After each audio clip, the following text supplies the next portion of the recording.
हमें एक नेकेड लड़का दिखाया जाता है जो कि खून से लथपथ था। उसके हाथ में एक चाकू होता है और वो बहुत ही गुस्से में टाउन की ओर बढ़ रहा था।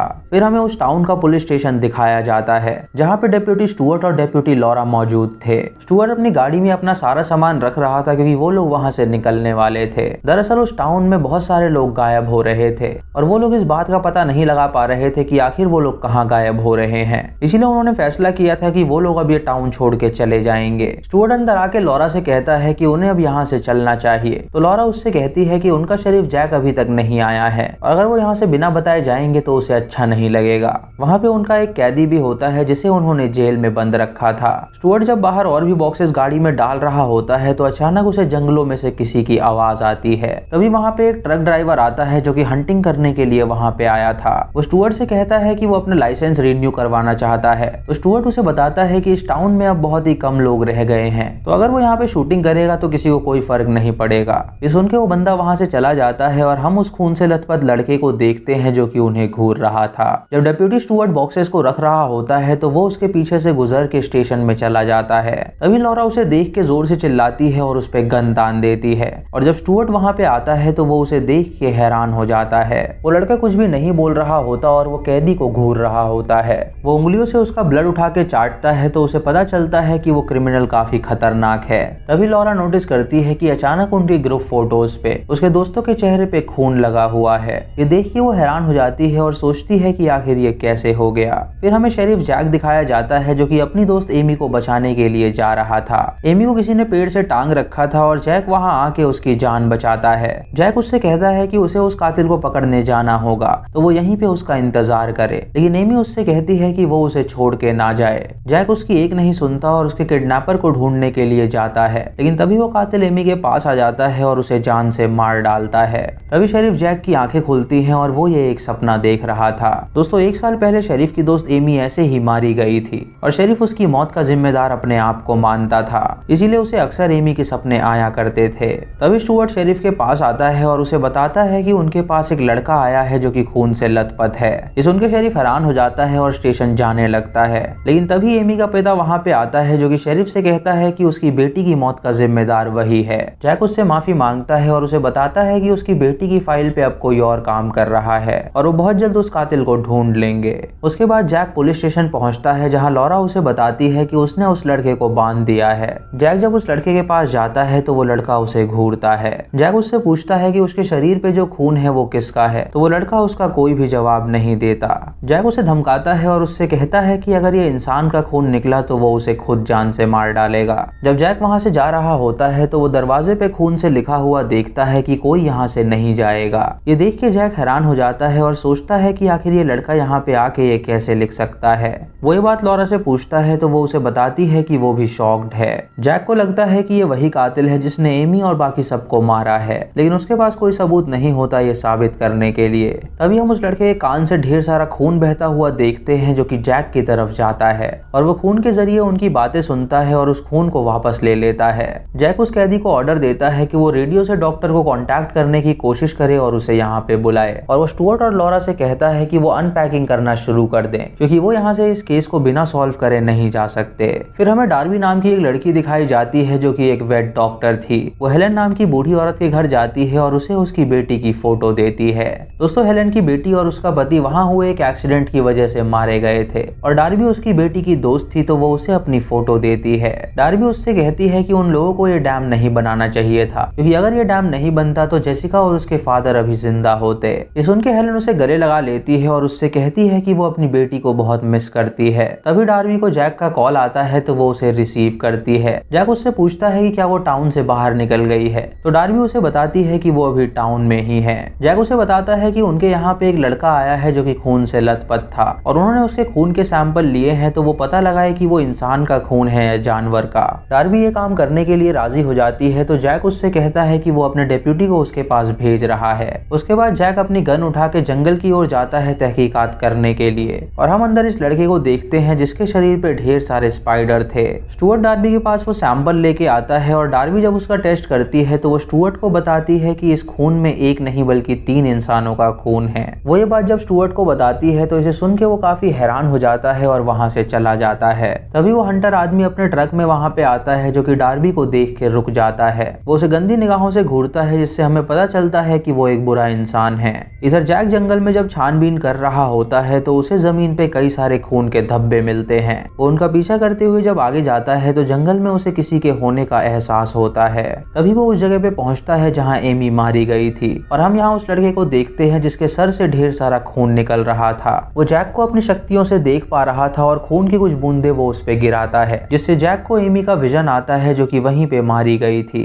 वो विजन देख के जैक काफी परेशान हो जाता है और नीचे गिर जाता है। इधर स्टुअर्ट पुलिस स्टेशन में आता है और लॉरा को बताता है कि उस लड़के के शरीर पे एक से ज्यादा लोगों के खून हैं। ये सुन के लॉरा हैरान हो जाती है और स्टुअर्ट से कहती है कि वो अंदर जाके उसके फिंगरप्रिंट्स ले ले। इधर जैक को जंगल में किसी के होने का एहसास होता है और हम वहाँ पे उसी हुडेड कातिल को देखते हैं जिसने एमी को मारा था। जैक जब उसका पीछा करता है तो अचानक वो कातिल वहाँ से गायब हो जाता है। इधर स्टुअर्ट उस लड़के के पास जाता है उसके फिंगरप्रिंट्स लेने के लिए और तभी वो लड़का अपने शरीर से ढेर सारा खून रिलीज करता है जो कि स्टुअर्ट के पैर पे जा टकराता है। और तभी स्टुअर्ट को विजन आता है कि उन्होंने जिस कैदी को बंदी बना के रखा है उसने सालों पहले यहाँ पे क्या क्राइम्स किए हुए हैं। स्टुअर्ट इस विजन को देख के काफी गुस्से में आ जाता है और बाहर जाके वो अपनी गन निकाल के उस कैदी को शूट करके मार डालता है। कुछ देर बाद जब जैक वापस आता है तो वो उस कैदी को मरा हुआ देखता है। वो स्टुअर्ट से पूछता है कि ये उसने क्यों किया, तो स्टुअर्ट उसे बताता है कि अंदर जो लड़का है उसने उसे एक विजन दिखाया था और उसे पता चला था कि इस आदमी ने लड़कियों के साथ क्या किया है, इसीलिए उसने उसे जान से मार दिया क्योंकि उसके जीने का कोई हक नहीं है। तभी सिस्टम में उस लड़के के फिंगरप्रिंट्स मैच कर जाते हैं, लेकिन वो एक इंसान के नहीं बल्कि 6 इंसान के फिंगरप्रिंट्स थे जो कि वहां से 1 साल पहले गायब हो गए थे और उनमें से एक एमी का भी नाम था।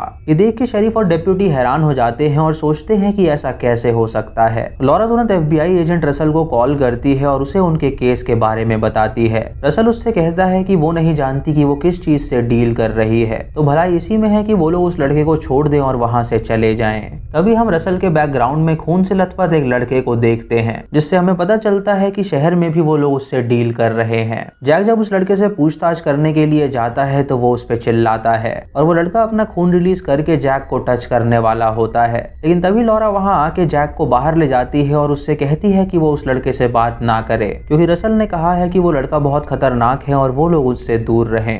तभी स्टुअर्ट उन दोनों को अपने पास बुलाता है और उन्हें बताता है कि उसने सभी विक्टिम्स की फोटो को फाड़ के एक साथ लगाया और फिर जो फोटो बनी है वो सेम उस लड़के से मैच कर रही है, यानी जरूर वो लड़का इन सभी मिसिंग लोगों का मिक्सचर है। तभी वो सब उस कमरे में ढेर सारा खून देखते हैं और अंदर से एमी की आवाज आती है जो जैक को पुकारती है। जब जैक अंदर जाता है तो वो उस लड़के को देखता है जो कि एमी की आवाज में उससे बात करता है। ये देख के जैक हैरान हो जाता है और तभी वो लड़का अपना ब्लड उसके शरीर पे टच करता है और विजन के जरिए वो जैक को दिखाता है कि जो भी मिसिंग लोग हैं वो कैसे मारे गए थे। जैक देखता है कि उन सबको उसी हुडेड कातिल ने मारा है जिसने एमी को मारा था। ये देख के वो समझ जाता है कि शायद वो लड़का कातिल तक पहुंचना चाहता है और जब वो होश में आता है तो वो उस लड़के को उस कमरे से गायब पाता है। इधर डार्बी फिर से उन ब्लड सैंपल्स का टेस्ट करती है और उसे पता चलता है कि उन सैंपल्स में जो ब्लड सेल्स हैं वो मरे हुए हैं। वो ये बात रेडियो के जरिए जैक को बताने की कोशिश करती है, लेकिन तभी वो हुडेड कातिल वहां पे आ जाता है जो डार्बी पे हमला कर देता है और उसे घसीट के अपने साथ ले जाता है। इधर जैक और स्टुअर्ट उस कैदी की लाश को बेसमेंट में बंद कर देते हैं और स्टुअर्ट जैक से कहता है कि वो इस टाउन को जल्द से जल्द छोड़ के जा रहा है। जैक उसे रोकता है और उससे कहता है कि उसने एक आदमी को मारा है तो वो ऐसे ही नहीं जा सकता। फिर हम उस लड़के को देखते हैं जो कि आजाद हो गया था और तभी वो सड़क पे जाके एक बस के आगे आ जाता है जिससे उसका एक्सीडेंट हो जाता है। लॉरा शरीफ को इस एक्सीडेंट के बारे में बताती है तो शरीफ और स्टुअर्ट वहां पे जाते हैं जांच पड़ताल करने के लिए। जैक ड्राइवर के पास जाता है जो कि सदमे में था। वो उससे पूछता है कि इस बस के आगे कौन आया था, तो वो उसे बताता है कि यहाँ पे एक लड़का था जो कि नेकेड था। जैक उससे कहता है कि वो बस को स्टार्ट करके साइड में कर दे और जब वो ड्राइवर बस स्टार्ट करने की कोशिश करता है तो इंजन में लगा खून उसे स्टार्ट होने नहीं देता। तभी वो खून इंजन से ऊपर आता है और वो चाबी में लग जाता है, जिससे उस ड्राइवर की उंगलियां टच हो जाती हैं और वो पीछे मुड़ता है और उसकी आंखों में खून था। ये देख के जैक काफी डर जाता है और वो नीचे गिर जाता है। इधर डार्बी को उस कातिल ने निवस्त्र करके टांग रखा था और वो अपने आप को छुड़ाने की कोशिश करती है, लेकिन वो ऐसा नहीं कर पाती। तभी वो हंटर वहां पे आता है जो कि डार्बी की आवाज सुन के उसके पास जाता है, लेकिन वो डार्बी की मदद करने के बजाय उसे निवस्त्र देख के खुश हो जाता है। तभी वो हुडेड कातिल उसके पीछे आता है और उसे चाकू से मार डालता है। इधर जैक डेप्यूटी को ऑर्डर देता है कि वो अपनी गाड़ी में इन लोगों को शहर में लेके जाए ताकि ये लोग वहां पे जाके सेफ रह सकें। इधर बस से वो खून निकल के जंगल की ओर जाता है, जहाँ उस खून के ऊपर लॉरा की गाड़ी चढ़ जाती है तो वो खून उसकी गाड़ी पे आ जाता है। तभी लॉरा अपने इंजन से एक हाथ निकलता देखती है जिससे उसका एक्सीडेंट हो जाता है और वो वहीं पे बेहोश हो जाती है। दोस्तों ये हाथ उसी लड़के का था जो कि खून से दोबारा उत्पन्न हो गया था। इधर एमी का पिता अपनी बेटी की वीडियो देख रहा होता है और उसे याद करता है। वो उसके बर्थडे की वीडियो देखता है जहां उसके सारे दोस्त मौजूद थे और जैक, लॉरा और स्टुअर्ट भी उसके दोस्तों में से थे। वो उन तीनों को इसका जिम्मेदार मानता है और गन लेके उन्हें मारने के लिए जाता है। इधर शरीफ जब अपने ऑफिस में होता है तो उसे जंगल में से किसी की आवाज आती है। जब वो बाहर जाता है तो वो अपने दरवाजे पे लिखा हुआ देखता है कि आवर फेट इज योर्स। ये देख के वो हैरान हो जाता है और तभी वो उस नेकेड लड़के को देखता है जो उसे घूर रहा था। ये देख के वो उसके पीछे जाता है और वो हेलेन के घर के बाहर पहुंचता है। इधर लॉरा को होश आता है और वो गाड़ी से बाहर निकल के जाने लगती है। शरीफ हेलेन के घर में जाके उसे पुकारता है तो हेलेन नीचे आती है, जो उससे पूछती है कि अब तक टाउन के सभी लोग चले गए होंगे तो वो यहाँ पे क्या कर रहा है। शरीफ उसे बताता है कि उसे किसी की तलाश है जो यहीं पे आया था। तो हेलेन उससे कहती है कि उसके घर में कोई भी नहीं आया। जैक हेलेन से उसकी कार बोरो करता है उस लड़के को ढूंढने के लिए। तो हेलेन अपने कमरे में जाती है चाबी लेने के लिए। तभी जैक उसके दीवार पे ढेर सारे आर्टिकल्स देखता है जो उसकी बेटी और उसके पति की मौत के थे। ये देख के उसे वहाँ पे कुछ गड़बड़ लगती है और तभी हेलेन गन लेके आती है जो शेरिफ को शूट कर देती है। शेरिफ जख्मी हालत में उसके कमरे के अंदर जाता है जहाँ वो उन लोगों की लाशों को देखता है जो कि मिसिंग थे।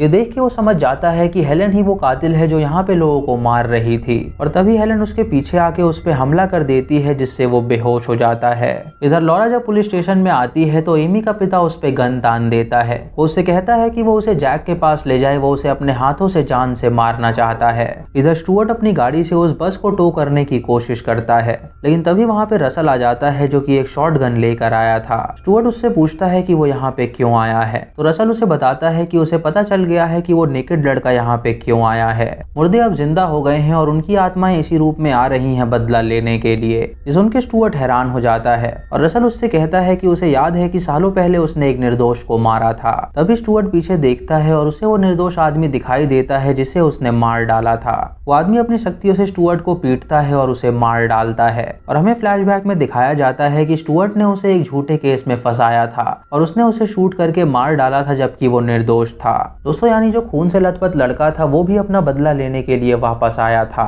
और वो जानता था कि हेलेन ने ही उन्हें मारा है, इसीलिए वो शेरिफ को उसके घर तक ले गया। इधर शेरिफ की जब आंखें खुलती हैं तो वो अपने आप को बंधा पाता है और हेलेन यहाँ पे एक इंजेक्शन तैयार करती है उसे लगाने के लिए। इधर एमी का पिता और लॉरा जब हेलेन के घर के सामने से गुजरते हैं तो एमी का पिता हेलेन के घर में एमी को हेलुसिनेट करता है। इधर शेरिफ को वहाँ पे डार्बी की भी लाश दिखती है जिसे हेलेन ने मार डाला था और जब हेलेन उसे इंजेक्शन लगाने जाती है तो एमी का पिता वहाँ आके उसे डिस्ट्रैक्ट कर देता है। ये देख के हेलेन गन लेके जाती है और उसके पिता को शूट करके मार डालती है। तभी वो खून से लथपथ उस लड़के को अपने सामने पाती है जो कि जोर से चिल्लाता है और वो सभी उन्हीं लोगों की आवाजें थी जिसे हेलेन ने मारा था। ये देख के हेलेन लॉरा को हॉस्टेज बनाती है और उससे कार ड्राइव करवाती है ताकि वो वहां से भाग सके। शेरिफ अपने आप को छुड़ा लेता है और उसे वहां पे एमी के पिता की लाश मिलती है। हेलेन जब वहां से भागने की कोशिश करती है तो वो आत्माएं उसे रोकती हैं और मौका देख के लॉरा उसका स्टीयरिंग मोड़ती है जिससे उनकी कार का एक्सीडेंट हो जाता है। उसकी आवाज सुन के जब शेरिफ वहां पे आता है तो वो लॉरा को जख्मी पाता है। वो उसे उठाने की कोशिश करता है तो लॉरा उठ जाती है।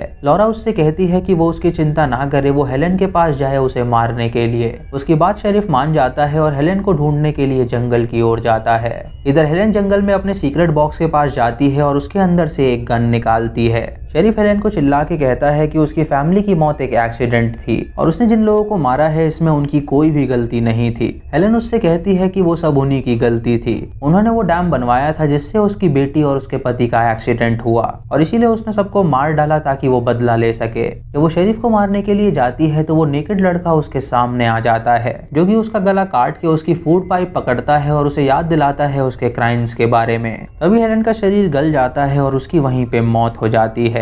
ये देख के शेरिफ वापस लॉरा के पास जाता है और रसल भी वहां आके उसकी मदद करता है। अगली सुबह वो तीनों मिलके सभी लाशों को गाड़ देते हैं जो कि हेलेन के घर में मिली थी और जब वो वहां से जाते हैं तो वो लड़का उन्हें देखता है। अब उस लड़के का पर्पस पूरा हो गया था तो वो वापस जाने के लिए निकल जाता है, लेकिन तभी हेलेन की डेविल आत्मा वहां पे आती है और उस लड़के को जान से मार डालती है और इसी के साथ ये मूवी यहीं पे खत्म हो जाती है। तो दोस्तों ये थी इस फिल्म की कहानी, जो कि थोड़ी सी कंफ्यूजिंग थी। दोस्तों हेलेन उस टाउन में अपने पति और अपनी बेटी के साथ रहा करती थी, लेकिन कुछ लोगों ने वहां पे डैम बनाने का सोचा, जिसके अंदर उसका पति और बेटी गए थे, तो उनकी एक्सीडेंट से मौत हो गई थी। उनकी मौत का जिम्मेदार हेलेन ने उन लोगों को माना जिन्होंने डैम बनाया था, तो उसने उन सबको मार डाला और उनकी बॉडी को अपने ही घर में रखा। 1 साल बाद उन डेड लोगों की आत्मा एक इंसान में उत्पन्न हुई और उन्होंने बदला लेने का सोचा। इसीलिए वो उस शहर में आया और शेरिफ को हेलेन के घर तक पहुंचाया ताकि उसका पर्दाफाश हो सके। और अंत में उन आत्माओं ने हेलेन को मार दिया, लेकिन मरने के बाद हेलेन और रिवील हो गई और वो वापस आ गई। तो दोस्तों ये थी आज की वीडियो। अगर आपको वीडियो पसंद आई हो तो आप हमें कमेंट सेक्शन में जरूर बताएं। चैनल पे नए हैं तो सब्सक्राइब करें और बेल आइकॉन दबाएं नोटिफिकेशंस के लिए। और मूवी लिंक्स के लिए आप हमें टेलीग्राम पे फॉलो कर सकते हैं। दोस्तों वीडियो को लाइक और शेयर करना बिल्कुल मत भूलिएगा। तो मैं मिलता हूँ आपको अगली वीडियो में, तब तक के लिए जय हिंद।